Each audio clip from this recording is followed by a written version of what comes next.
พุทธศาสนา2ปาก68วาทปีใต้2ปลายปาก19นี้ปีก็3ปาก86คู่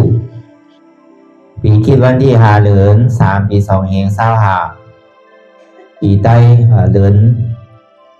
ใต้เดือน4ขึ้นมาวันอะไรอยู่7ค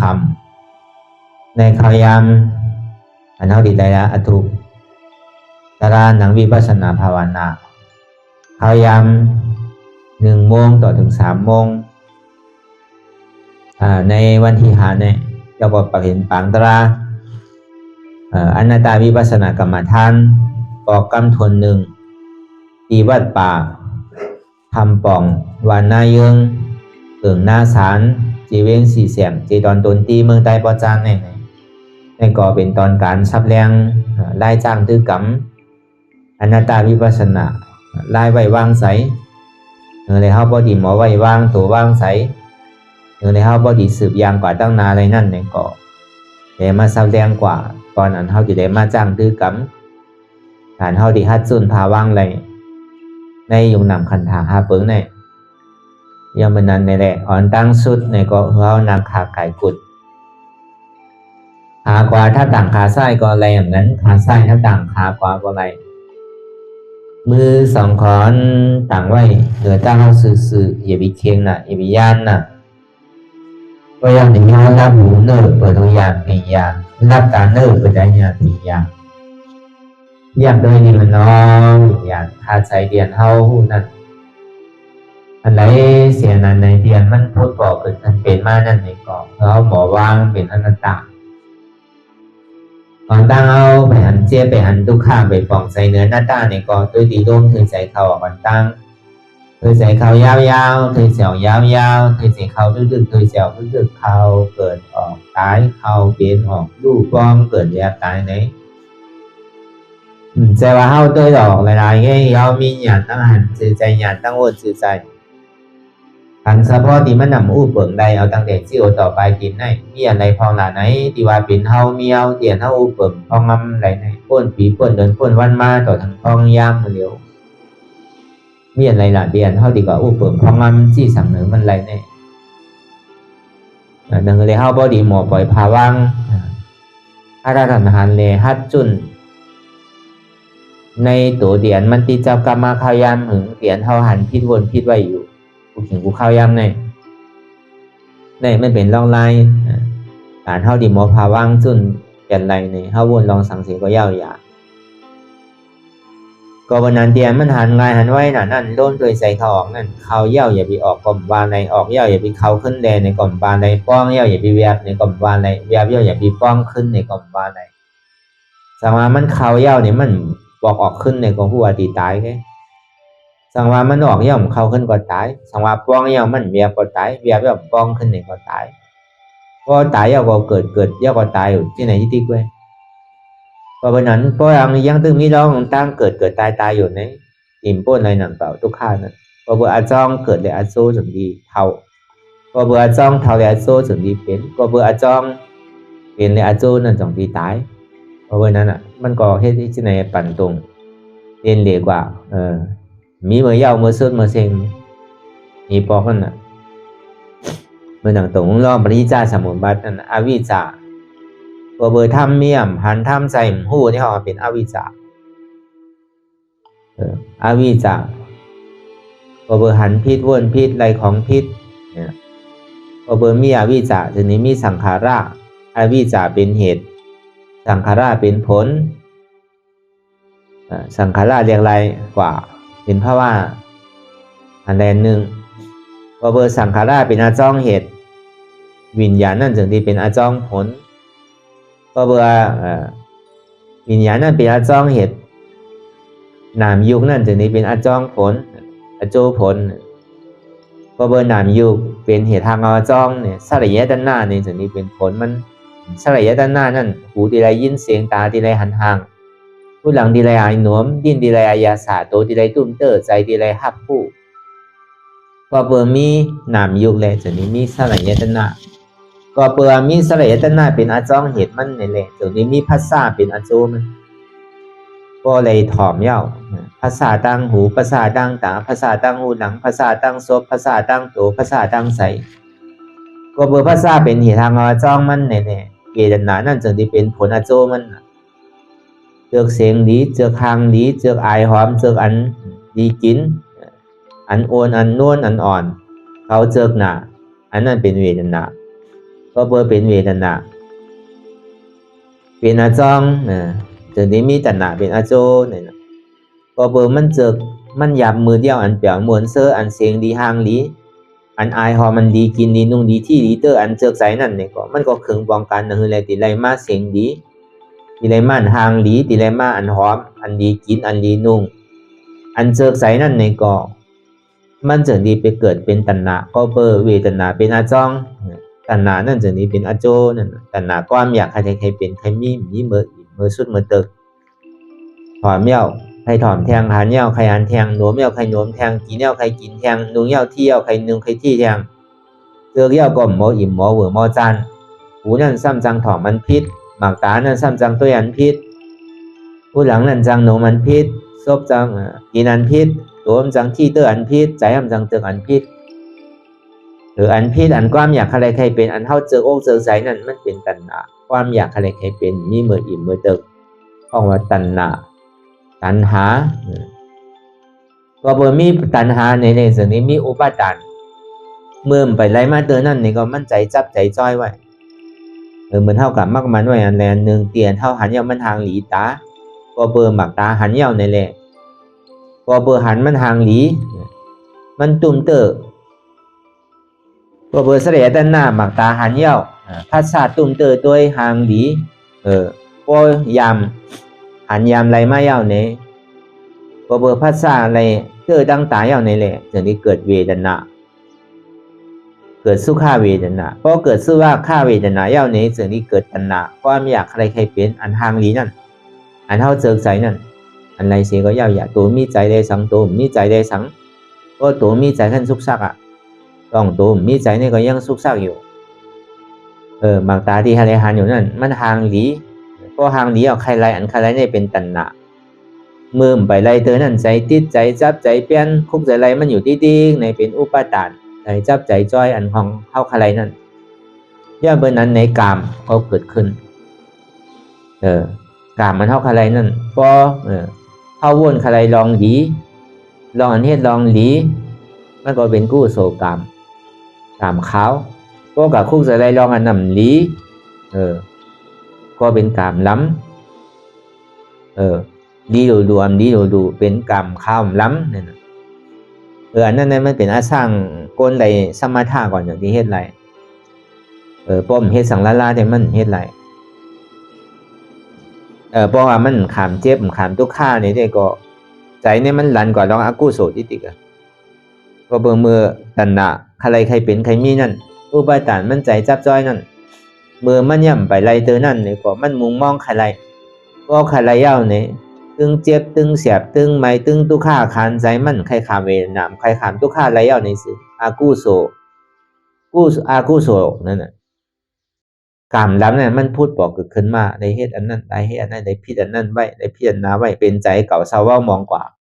นั่นเขาอากุโส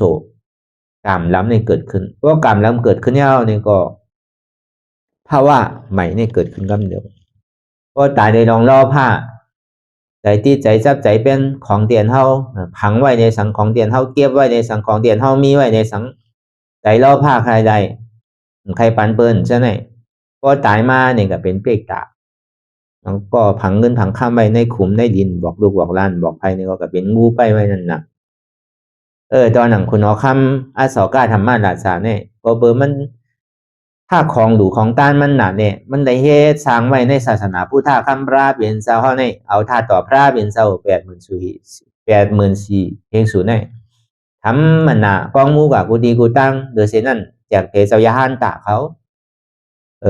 ขันทุกก้าเขาอันทุกดีไกลไปดียาวมาเย้าก็เอาธรรมทูตเขาส่งกว่าตั้งหอกตั้งห้องตั้งโต๊ะตั้งจานเนื้อเรียศาสนาพุทธคำพระเปลี่ยนเจ้าเฮาเนี่ยที่เลยเบิ่งใสกว่าที่นานไว้อยู่84,000สูนเนี่ยมันก็เลยปกป้องศาสนา คือได้เป็นแผ่นเดียวหนึ่งเดียวกันแหละต่อถึงป้อมาฮอดถึงเฮาอยู่พ้องย่ามมือเหลียวเนี่ยก็เบอร์นั้นในแหละคุณเอาข้ามมาจากทชาติคุณเอาข้ามมาสอกาธรรมะราจานั่นถึงมือมันจำดีตายมานี่ซึ้งมันกะคู่ใจไรพวกเขาตายกว่าแน่กองมูอันดีก็เลยเอาเงินเอาคำผังไว้ในสัง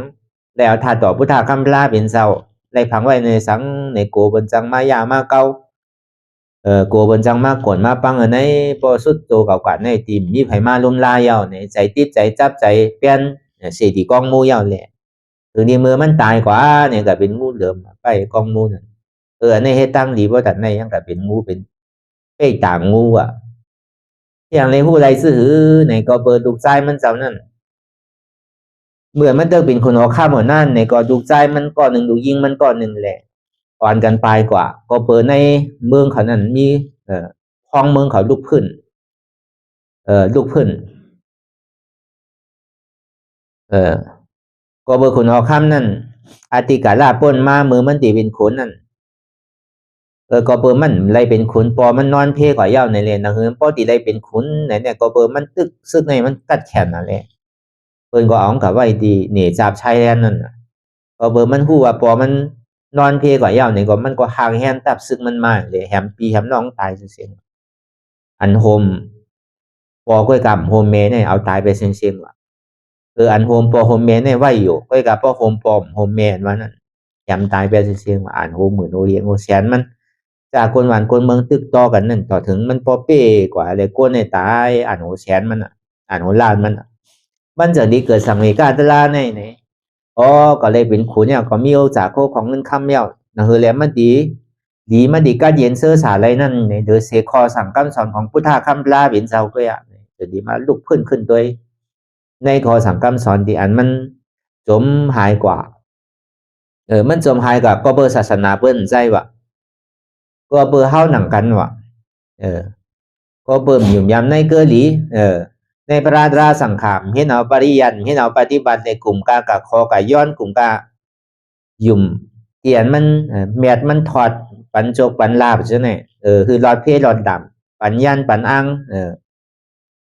คือตะกาคือมีโจกมีลาบใช่ไหมอันนั้นเขาเปิดเป็นนั้นมาเนี่ยเฮ็ดก่อให้มากคุณเอาคำในถึงมือเปิดดีมาตึกต่อเขาเนี่ยเขากลุ่มกากะคอย้อนเอาของแมทของทอดกันน่ะที่เต้มันจอยไรดูเดี๋ยวเสียนั้นมาถึงแห้งโอนอ่อนมาเย้าในก็เปิดซึกเขามาตึกต่อก็มันตั้นตังตัวแหละซึกก็เอาเปี้ยกว่าง่ายๆดมๆที่เต้มันดุตีอันตั้งในมาอันตั้งหวังใจว่าศาสนาเปิ้นที่ไม่ยาเท่าไหร่พวกเฮาแก่นแข็งแน่เฮาเฮ็ดกว่ากาวากายเป็นพอสั่งคำสอนของพุทธคำพระเป็นเจ้าซ้ำเห็นหูเอาพอปฏิวัติของพุทธคำพระเป็นเจ้าเนี่ยก็ซ้ำจ้างตื้อกะเมาเนี่ยก็มันตีเก่าเศร้าว่างมองกว่าเพราะเอออันแจกมันนำมาเนี่ยก็อันแจกมันซ้ำเก๋ดูให้กว่าให้มากก็อันแจกมันเปลี่ยนแจกแปดมันก็อยู่ได้แต่มันตีก็มีอันใดนำกว่านั่นเป้แปดน่ะก็เบอร์นั้นอันนี้เขาว่าปืนคุณเอาคำอสกาธรรมาราชานั่นตอนหนังไรอยู่ด้านบ่ตันนั่นเนี่ยก็ยังกับเป็นเป้ตาไปเสียดีกองมูเตียนมันไรเฮ็ดไว้นั่นที่มันไรกุมเมกุมขึ้นบนเสียงนั่นก็เบอร์สังในหู้หลานไหนก็เบอร์ลูกมันนั่นก็เป็นผู้ชายก็เบอร์พองมึงเอาขึ้นยาวเนี่ยมันก็ปลายอะไรกว่าบวชเป็นเจ้าสังขายาหันก็เป็นดูยิ่งมันก็ก้อนหนึ่งบวชเป็นวิคุณนี่แต่อยู่ไว้ดีกุนสีโอลังกาเมื่อเดียวเนี่ยในเมืองสีโอเนี่ยก็เบอร์จ้างด้วยกันล่าเลยเขาว่าซ้ำตกเป็นยาหันต่างกว่าเพราะเป็นยาหันต่างกว่ายาวก็เบอร์ลูกมันนั่นแหละอภิญญาเนี่ยจุดที่หันปอมันเป็นเป๊กต่างงูเลยไปกองบูโดงนั่นมันจังดีกับช็อตขึ้นนั่นอันนี้ก็รีโกหนังเก่าเพราะตายก็เพราะกลุ่มการไม่อยู่เพราะตึกเป็นฐานหน้าของเก่าอยู่ในกองสั่งถูกทางนี้เป็นกู้สวมมาเป็นเป๊กตาไปของหลูของต้านหนังเก่าว่ารีโกเช่นนั้นแต่ก็เบอร์นั้นเท่าหลูมอตันหลูยาวก็ยาวกว่ามันเป็นกู้โสพอนดีกว่ายาวถ้าศาสนาเฮาตีเฮิงเปิ้งไซกว่ากันนั่นก็ยาวอันนี้ลองตั้งอุปทานนั้นว่าเนี่ยง่ายๆหน่อยลองตั้งใจที่ใจจับใจเปี้ยนนั่นก็ตายเลยลองรอผ้าก็เปิดมันเฮ็ดไว้นำเนี่ยมันก็เสียลายเลยก็เปิดโกบนมายามาเก้าเนี่ยก็เปิดมีใจรอผ้าเออ ใจติดใจจับใจเปลี่ยนป้นตีนั่นแหละแล้วก็เป็นเปกตานั่นน่ะตายโดยลองล่อผ้าทำกับเป็นเปกตาว่ะตายโดยลองต่อซ่าเนี่ยทำกับตกหน้าลายว่ะคนเฮาบ่จำดีตายมาเนี่ยอันดีในคุกใจไรมาเสียงเฮาเลยก็เฮ็ดพี่เฮ็ดเปิงไว้อีดอนอีนึงก้อยเกาะเพราะตายโดยลองต่อซ่าใจอันนำลีนั่นตกหน้าลายกำเดียวเออเพราะตายโดยลองมาหน้าเนี่ยทำกับเป็นอสุรกายปินผลว่านั่นตายโดยลองมาหน้าเป็นหือในการตะลาในเฮ็ดก็ยาวอ่ะการตั้งหลีเนี่ยก็เฮ็ดมาเจ้าอ่ะดูว่าก็เลยรู้อ่ะชิ้นก็เลยเอาในว่ามาเขาก็มหัดก็ขาดนังเก่าเปิ้นนอนไว้ก็นอนไว้อ่ะเปิ้นตกหมากก็ตกหมากอ่ะเปิ้นซอกแต่ชิ้นก็ซอกแต่ชิ้นอ่ะเปิ้นอุบกันก็อุบกันอ่ะมันก็ว่าเขาเลยรู้ได้ต้านมันน่ะเมี่ยวชิ้นก็มีเอาอ่ะบางนักก็ยามตกมาว่ะภาวนาก็ยามภาวนามาว่ะตะลามันป่องแจงเลี้ยงใจเต้ๆนั่นน่ะเนาะเฮ็ดขอกะว่ากะเป็นนั่นน่ะถึงข้าวยามโดนนอนก็นอนกันน่ะผู้อธิเปมันนั่นน่ะฐานหน้าเป็นสังศีลาเป็นสังสมถะสัมเป็นสังวิปัสสนาทำเป็นหังป่องลูกเพราะว่านั้นนี่แหละมันก็ว่าเป็นเหตุการณ์ตะลาเมื่อก่อนนั่งเป็น1นาที2ชั่วโมงแน่มันเจ็บมันขันใจอ่ะเขาก็เฮ็ดมาเจ้าตายก็มันตกที่ซ่านั่นเขาว่าซ้ำก็จังมีนั่นก็ตายโดยลองมาหน้าว่านั่นยุ่มยามาตัวเจ้าเก่าแน่ตั้งดีก็เลยเฮ็ดอยู่ว่ะแต่ที่มาขาดตัวขาดใจเลยที่มาหาตุกขาเลยอ่านคน1 2 3ชั่วโมงมันเจเนี่ยขำไรคนมือก็นี่ก็จังมีว่ะที่ไหนก็จังลานนั่นก็ว่าถึงดีตายมาเนี่ยกับไปหังละของว่าการดีมันก็ยามเฮ็ดกันอันดีก็มันซ้ำยามเฮ็ดนั่นเก่านั่นตอเล่สุนสานกันนั่นน่ะจะว่าดีอย่างเดียวเปิงเดียวดูมันก็กันนอนว่าก็เนี่ยซบเต็มแฮมเป็ดไก่มือเปิ้นแฮมเซต้าเนี่ยก็ซ้ำสั่งเปิ้นนั่นน่ะเนาะออกมาเฮินก็ปกติมาเนี่ยให้กินเมี่ยวนั่นให้กินเมี่ยวนั่นให้กินปลาให้กินไก่ให้กินหมูฉะนั้นน่ะมันเยื่อนแล้วลงกับนอนวัดนั่นตามพอเป็นนั้นมาเนี่ยใจว่นใครกินว่ะซบซ้ำลาดออกว่ะซ้ำไรกินเต้ห้ำเป๋ใส่เต้พี่เจ้าว่ะนั่นห้ำแฮมก็เมื่อก่อนว่าเขาเอาสินห้ำตอกไข่เมื่อตอกวันเก่าบางนู้นนั่นก็พิษหนังเก่านั่นเขาคือวันต่อไม่เนาะห้ำเฮ็ดเซต้าเนี่ยก็ใจเขาว่นใครกินว่ะซ้ำลาดออกว่ะซ้ำไรกินเต้ห้ำเป๋ใส่เอาพี่เจ้าว่ะนั่นมันสุนสานล่อเล่กันน่ะห้ำปองนั่นน่ะเนาะก็เป็นนั้นมาเนี่ยป้อเดินใหม่มาเนี่ยซ้ำเป็นคนพี่นั่งพี่หนังเก่าก็เบอร์ผลอาโซที่มันไรกำสินผลอาโซที่ไรดูได้ต้านนั่นก็ซ้ำปันอยู่หนังเก่าก้อยกับพอถึงเมื่อเดินลองมาเดินรับมาแลสังกังคำมาในสังซ้ำกับตรงนาลายว่ะมังกรกับเป็นเปกตาเป็นอสุรกายว่ะที่นี่ก็จังมีว่ะเพื่อเข้ามาปีนผลนั่นน่ะตั้งดีก็เฮ็ดตั้งจ้าก็เฮ็ดล้อเล่สนสารกันนั่นน่ะในพ่อตายได้ลองหมาหน้าอัตตาหมาหน้าเนี่ยกับเป็นอสุรกายปีนผลว่ะพ่อตายได้ลองม.5เนี่ยซ้ำกับเป็นสัตว์เดรัจฉานว่ะเมื่อมันใจตีขาดใจดีพุทธนั่นเนี่ยหัวที่เอาอันไหนเมื่อหนังลิงแน่เวียนกิ่งนึงเอาจับกิ่งหนึ่งหาที่ขึ้นหรือเศร้าบ่มมีบ่มนิ่มเศร้าอะไรเหมือนดิ้งนั่นน่ะใส่เท่านั้นที่เอาอันไหนเต้ก็มูกู้โสก็มิอากู้โสก็มันมืดสิ่งไหวเมื่อหนังบิ่งเมื่อหนังทำมันมีไฟเมื่อหนังเดินรับมีไพ่ถาดไพ่สายเมื่อหนังโกนเขาทำมีไฟนั่นน่ะรับสิ่งพิษไว้แหละลาลีกว่าป้อมือมันใจตกกับบึกเนี่ยก็กับเป็นสัตว์เดรัจฉานคำเดียวนั่นเนี่ยป้อหมอตายก็ซ้ำดีโกนั่นก็ก็เบอร์นั้นแน่เฮาไม่กันดาราเนี่ยเฮาติเลยพึกไว้กูเจอกูลองกูเปิงพอต่อสามันพูดบอกเกิดขึ้นเป็นมามันใจล้ำเลืออกเลือใจขานอกขานใจหนาเนี่ยเฮาติเลยมีเมตตานำอันต่อสาเนี่ยมันจะอยู่แน่เฮาต่อสาลองตัวเฮาใช่พอเปื่อเฮาบ่ใจไผนึงก็เลยเฮาต่อสาเกิดบ่ใจย้อนเปื่อเปิ้นอ่อนเฮามาเฮ็ดตะลาห้ามบ่ใจย้อนเปิ้นโจรเฮามาบ่ใจแลเปิ้นตัวเฮาจังได๋มันถึงมีน่ะย้อนเปิ้นต่อชาติเอาไหนเนี่ยก็เปิ้นเฮาจึกเสียงก็ในก็นักก็เปิ้นเฮาจึกที่อยู่ตันเซามันกัดป่นมันไหมป่นมันกีบป่นมันเหม็นป่นจังได๋ก็เปิ้นปึงอิงเลือเซเปิ้นเอาลองเปิ้นนั่นเฮ็ดให้เฮาบ่ใจแน่เป็นต่อชาติ ถ้าที่เกลองต่อซาสลิกนั่นในที่ได้เฮ็ดซื่อที่ได้มีเมตตามันใจว่าอันเฮาหากเฮามักเฮาเจอแกอันก้นอันเฮาบ่เจอมันก็เฮาโดดปันนำอ่ะคือมันกัดเย็นๆโดยเลยมีใจเมตตาปันเขา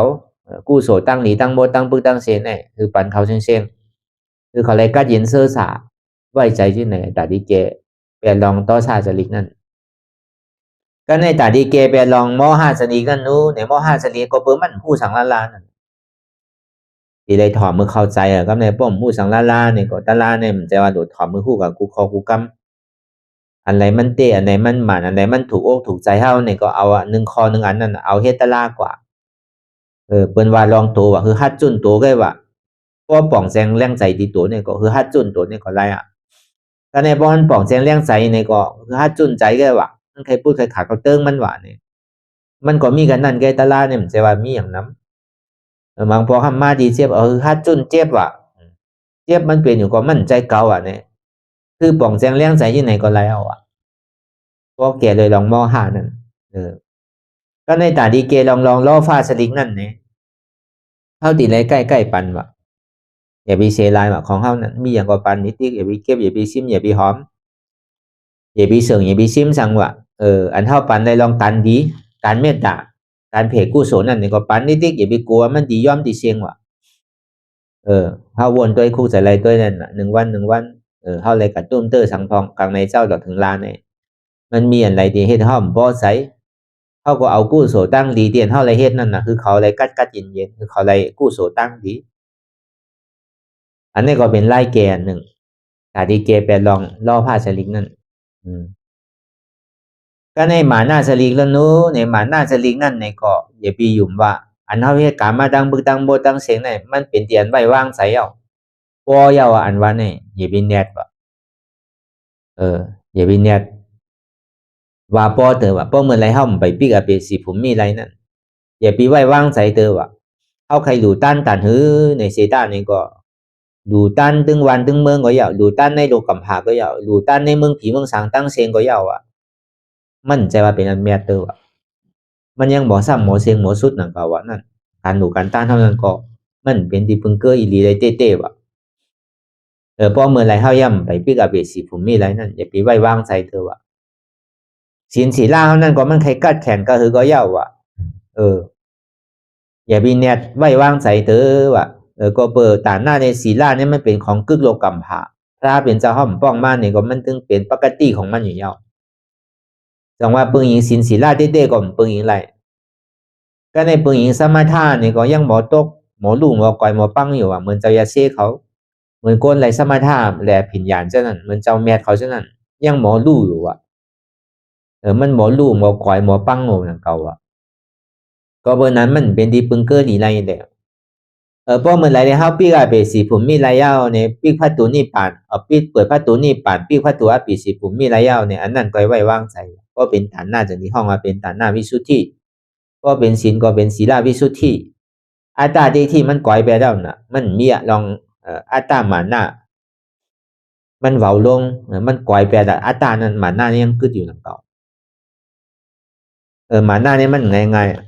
ก็เป็นนั้นในหมาหน้าในตีเลยแกเลยลองสังในหลบมอทอมอย่าไปใกล้ว่าเฮาหลบมอทอมอันใดเฮาเข้าใจอย่าไปถามว่าเฮาฮู้ก็เลียวอย่าไปถามว่าเฮาเลียเฮาเซลอย่าไปถามว่าเฮากัดเฮาแคนเฮาหลบไว้ใจมื้อนั้นเฮาตึกมาเกิดใหม่มาพึกใหม่เป็นลูกอ่อนตึกเกิดใหม่วันมื้อนั้นไว้ใจที่นั่นว่ามื้อนั้นอย่าไปฮู้สังนั่นน่ะดีเด้อเปิ้นผู้นำก็ทุกข้านนำเป็นนำก็ทุกข้านนำมีจื่อนำก็ทุกข้านนำดังเก่ามันมีอันที่เปรียบพรนิงสังว่าเป็นสังมีสังนั่นน่ะเปรียวโดเป็นสังโดมีสังนั่นน่ะเปรียวที่สุดอันมีอันเป็นนั่นน่ะทุกข้านน่ะเป็นสังก็ทุกข้ามันมีมือขึ้นมือดื้อมือเศร้าก็เพิ่นนั้นไหนลอกลายตานเฮาที่หมอไว้วางใส่นั่นในก็เฮาก็เฮ็ดแต่วนทัดด้วยแลตัวม่วงรอบปฏิจจสมุปบาทนั้นมันติขัดโตพุทธสุดสิ่งกว่าไรนั่นในที่ได้ปึงอิงที่ไหลในกลางเกเวทนาได้ตัณหาในสองตัวเนี่ยต้องไว้อย่างนี้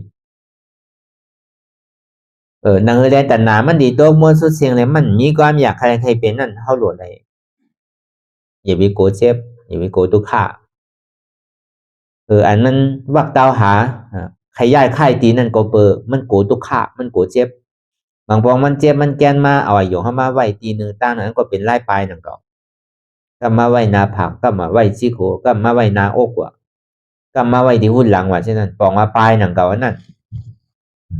มันโหลปลายนั่นน่ะเจ็บนั่นมันไขมาสื่อมาโหมจมหับตอนมันอยู่เฉยๆอย่าไปโกมันมาไวกว่ามันสุดไวนั่นน่ะมันเจียวมากกว่ามันเจียวกว่านั่นน่ะอันเท่ามันนางหาวอ่านโห1 ชั่วโมง2 ชั่วโมงเนี่ยก็เปิดใครหันมันนู่นพอมันมาเนี่ยเขาสำลีโกมันนี่อย่างละอันเท่าโกมันน่ะเขาใครหนึ่งใครตัวเนี่ยก็เปิดตัดหนาเหตุการณ์ก็เปิดเข้ามือเกยลองอันเปียวเหมือนเสื้อเอาแหละพอมันมาเจ็บมากดมากขึ้นมาเมื่อยใครขำได้เพราะมันใครขำแล้วในตัดหนาเหตุการณ์กันเดียว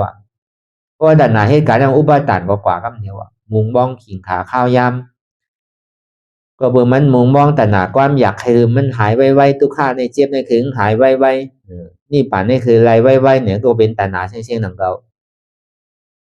เมื่อมันยังถึงมีตัดหนาความอยากให้ใครเป็นอยู่นั่นในอุปทานใจจับใจจ้อยเข่งเปลี่ยนเมี้ยวนั่นเข่งเปลี่ยนเมี้ยวนั่นเหมือนนั่นเน้นนังในเปียวนะนังในชื่อนะคำนะเมื่อเดี๋ยวซ้ำเป้เจ็บนะเมื่อกลางในเจ้าในยังนังไรดีอยู่ในมากกลางวันในอารมณ์หรืออกหรือใจนะอันนั้นนะเป็นตัณหานะใจอุปทานใจจับจ้อยเตี่ยมันยามนังว่ามันเจ็บทุกขาใครมันเป็นมือนังมือกลางในเจ้ามือเดี๋ยวเนี่ยใครพร้อมแต่ที่ฮับเตอเนี่ยนั่นเป็นอุปทานนั่นนะพอปล่อยมันเหตุการณ์เช่นนั้นอยู่ดีๆในกามมันว่านั่นไม่ได้เกิดกามก่อนนี้อันนั้นนี่อันนั้น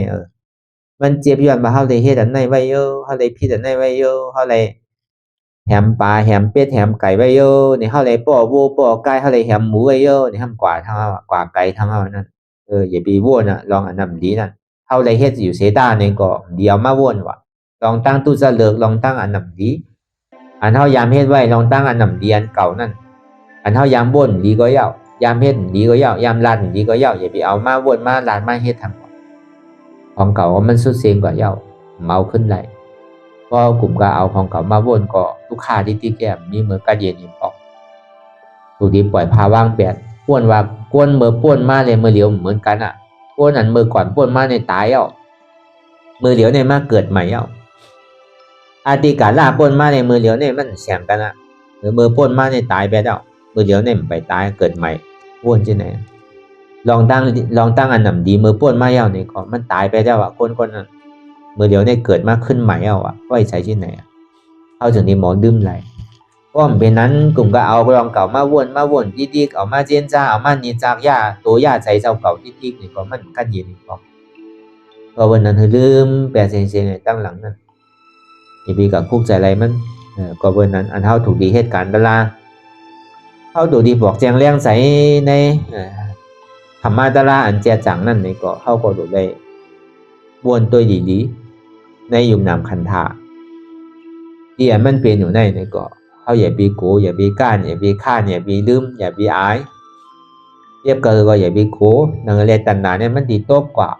เพราะห้ามโกเจ็บโกทุกข้าเนี่ยตันนาเนี่ยมันจังเหตุการณ์อันเหตุทางจ้องทุกข้าที่เดียวมันเป็นตันนาเนี่ยคำเดียวกามาตันนารูป้าตันนาอารูป้าตันนาในกามาสามัญเนี่ยกามาตันนาเอาตั้งแต่อาเปสีผมมีสีเมืองคงขางหนึ่งเมืองผีหกคงในห้องกามาตันนาลูป้าตันนาในเมืองสางปัทมะตุติยาตาติยาจตุถาเมืองสางลูป้านั่นอาลูป้าตันนาเนี่ยขึ้นฮอดจอดถึงดีเนสัญญานาสัญญายตนาพุ่นในตันนาสามโตเนี่ยที่มานอนหัวก็เบิ่งมันขามเจ็บขามทุกข้ามันยุ่มย้ำว่าขันธาเปิงเนี่ยเป็นอนัตตายุ่มว่าเจ็บเนี่ยเป็นอนัตตายุ่มว่าทุกข้าเนี่ยเป็นอนัตตามันยุ่มย้ำว่าเจ็บเนี่ยเป็นเก่าทุกข้าเนี่ยเป็นเก่าก็มขามไรอันเจ็บอันทุกข้าเนี่ยมันยุ่มเช่นนั้นพอเอาหันน้ำตัวน้ำเขาก็ยอมภาพไรน้ำอย่าไปโกมันเจ็บทุกข้านั่นมากคือก็ดีกันนั่นมันใจเก่าโลอนัตตาอย่าไปก้านมันไปถึงข้าวยามเตอสืบนางกว่าดิ๊กอย่าไปข้านว่นอันหันก็ดีอันว่นก็ดีอันว่นก็ดีถึงเถียงเพี้ยงกันกว่าบางพอว่นหยอกหลอกลายๆก็ซ้ำหันบางพอคันอยู่ก็ซ้ำว่น เฮ็ดกว่าเฮ็ดมาบ่วนนำป่นตีก็ซั่นเป็นสติอ่อนโหก็แม่บ่วนนาลาเนี่ยซั่นเป็นสมาธิอ่อนโหบ่ตึงหันตึงวนตึงวนตึงหันถึงงับกันในเป็นปัญญาอ่อนโหบ่เป็นนั้นมันบ่เฮ้อบ่สติอ่อนโหเหมือนหมักล่อโวกิงซ้ำกลโววงดิลากะไว้ได้ก็หัวบ่สมาธิอ่อนโหเนี่ยใครรับใครนอนก็เบอร์มันหันอยู่มันวนกำเงารับเงานอนเนี่ยกำก็หันนิมิตใดนิมิตเหนือเช่นนั้นดีนะทีแล้วญาติปัญญาอ่อนโหอย่าไปลืมเนี่ยเฮาเฮ็ดการอยู่พ้องยามมื้อเหลียวนั่นเฮาเฮ็ดการบนตาเฮาไงนั่นก็แต่ว่าที่เฮ็ดปันเปิ้นเฮาเฮ็ดยาวก็เปิ้นสิมาลักมาสวนมายามาขี้เมาได้เฮาเฮ็ดก็เฮาไรแกไผเฮ็ดก็มันไรไผกินก็มันอิ่มก็นึงกินเนี่ยก็นึงซ้ำที่อิ่มมันเป็นได้ไผเฮ็ดก็มันไรนั่นน่ะก็เบิกการนั้นเฮาเฮ็ดอยู่พ้องยามเหลียวนี่เป็นตัวไผใส่มันก็นั่นก็ไผก็มจ้อยกันไรไผก็ไม่หิมจามไรไผก็มใจกับคำอันเฮาที่ได้ขำได้จามนั่นมีไผตาดีแต่ตังโตแต้นไรไผเฮ็ดก็มันไรไผเฮ็ดดีก็ไรจามไผเฮ็ดดำดีก็ตีไรขำอันนี้เฮาตื่นหู้ตัวไว้เฉยๆ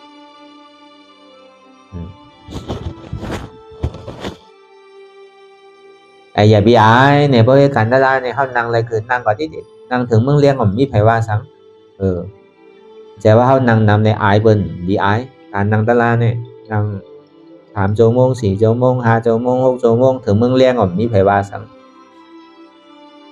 อย่าไปกลัวว่ามันสิเป็นใดเป็นเด้อเพิ่นสิมาฆ่ามาหยังเพิ่นสิมาป้อมาทุบมันมีอันนี้ก็อย่าไปอายเพราะที่เหตุการณ์ดังนี้เนี่ยโดดคาดใจเฮ็ดไว้ๆเมื่อถาดใจเฮายังตึกมีเมื่อถาดใจเฮายังตึกใครเฮ็ดนั่นโดดเฮ็ดไว้ๆเพราะถาดใจมันมีมาเนี่ยเฮ็ดสิก็จังเฮ็ดป้อมมีถาดใจมาป้อมมีแห้งตัดที่เฮ็ดมาเอาก็ลองบอกใครเฮ็ดอยู่ใจได้ใครเฮ็ดอยู่ก็กะตัวมันไรอันนี้ก็จังเฮ็ดก็เบอร์นั้นในแหละก็คือเฮาป้องแจงแรงใสในรายสร้างตึกกรรมอนัตตามีประชันนะเบิ่งโดมันที่อันว่ามาในนี่ก็เอามาอยากตัวให้ดังแต่สิโอต่อไปตินไหนจองมันเป็นของเฮาเต้หือโหมือขาตีนอันว่านั่นพอมาตัวนี้มีโห1ปอดมีมือ2ปอดมีขา2ปอดมีตัว1ปอดมาจู้จุ่มกันแน่เพิ่นที่ห้องเป็นโกนไงพอตัวกว่าตัวมาขามีแต่แล้วพอตัวเขาก่อนนี้ก็เอานังออกพอเบี้ยขานั่นเดี๋ยวเสียมีเนื้อเอาเนื้อออกมีดุเอาลูกออกมีเอ็นมีอย่างหายได้หมดเนี่ยคือเฮาป้อหมอจนพาวางว่าตัวเฮานี่ก็มั่นใจของเฮาตั้งแต่สิก็ต่อไปตีในข้าวตั้งอันเฮาที่เฮ็ดขันลาเนี่ยมั่นใจของเฮามันเป็นอนัตตาพอเฮาหมอพาวางในเสื่องในยาวนี่ก็เฮาก็ดีฮัดกว่าอันเฮายามฮัดก็เฮาดีฮัดกว่าอันเฮาฮัดอีก็เฮาดีฮัดมานำอันเฮาฮัดมานำเฮาดีฮัดมาเต้ๆมันมีที่เฮาป้องกันเนาะอันเฮาฮัดในก็เปิ้นเฮาป้องเฮาถังมาเป็นของเฮาดีๆถังมาเป็นขาเก่าเอวเก่าดีๆดุเก่าเอ็นเก่าดีๆนั่นน่ะกำเอ็นขาดกำดุคักเอวมันเป็นทางมันมีหรอกอันนี้เฮาหมอจุนพาวางลองโตเตียนมันยับกับมันเตียนหันผิดมาเสียๆว่าเป็นตัวเฮานะครับเฮาหมอวางเป็นอนัตตาลองใส่ก็หนังนั้นหนังเก่าใจนี้มันพงอยู่กับว่าการเป็นกำบนตั้งหลังกำบ่องตั้งหน้ากำบ่อยากำบนสังตั้งหลังปนมาเหมือนหนังวานนั่นน่ะมันสุดเสียงยาวมันตายเอาขึ้นไหลที่เอามาวนที่ตั้งนานนั่นเหมือนคนนอนรับใกล้มือมาเก่ามือคงมือมาที่เป็นสังห้อมหูอันหันอยู่บ้วนอยู่หันนั่นเหมือนก้นตาบอดใกล้หนังเก่าที่มันพงอยู่กับว่าการเป็นนั่นย้อนเปิดสังย้อนเปิดว่าใสในมันใจของเขาเป็นอนัตตาก็ในสามารถบางขีมังข้ามบางย่ำเนี่ยก็เปรียบแบบมวลเสื้อยุ่งโผล่บางขีมังข้ามบางย่ำเนี่ยขี่ใจมองใจมีใจหุบใจให้ห้องแทนบางขีมังข้ามบางย่ำเนี่ยก็ลีดูชาดูธรรมดาของโลกล้อกายเนี่ยมันเจอกันผลมวลอันเปลี่ยนเชื่อมันกลัวทุกขันเนี่ยมันไหลหลงจำนำอันนำธรรมดาของโลกล้อกายนั้นห้องว่าล้อกุตละในตู้ก็อ่ำขีหลีกว่าอ่ำเชื่อทุกขามากคือว่าอ่ำโผสุขามากคือว่าอ่ำจมที่ขามาคือก็อ่ำข้านหันอยู่ผู้อยู่ย่อมหับวางเป็นอนัตตาหันเจ็บผู้เจ็บหับเจ็บหันทุกขาผู้ทุกขาหับทุกขาวางเหตุเจ็บวางเหตุทุกขาเป็นอนัตตาเหตุเจ็บเหตุทุกขาเป็นสังสมาธิที่หันทำมีหันสมาสังกัปปะทำใจหู้ทำมีหัน อันว่ามันใจโหเก่ามันใจขาเก่ามันใจมือเก่ามันใจตัวเก่ามันใจใจเก่ามันใจเจ็บเก่าทำใจหูว่ามันเป็นอนัตตาทำมีหันเจ็บแกนต้องตอนนี้สร้างสรรค์ไว้โคบไต่ไม้กระดอนแข็งสู้ถุงจับยายจึงหย่อนเป็นลูกทำใจหูหวนเจ็บแกนต้องตอนนี้สร้างสรรค์ไว้โคบไต่ไม้กระดอนแข็งสู้ถุงจับยายจึงหย่อนเป็นลูกเนี่ยเป็นอนัตตาในของเขาวนยาวๆเขายาวหืออย่าไปว่าไพ่อย่าไปว่าเทิงน่ะอันเฮาหันอันเฮาวนอันเฮาวนเฮาหันนั่นหนึ่งพอเพ่งเพ่งกันวนต่อถึงเจ็บนั่นพอสุดวนต่อถึงตุขาพอสุดตัดต่อถึงอัตตาพอโตพุทธขาดว่าอันไรที่มันพูดบอกเกิดขึ้นเปลี่ยนมานั่นในเกาะคือเฮาหมอวางเป็นอนัตตาใน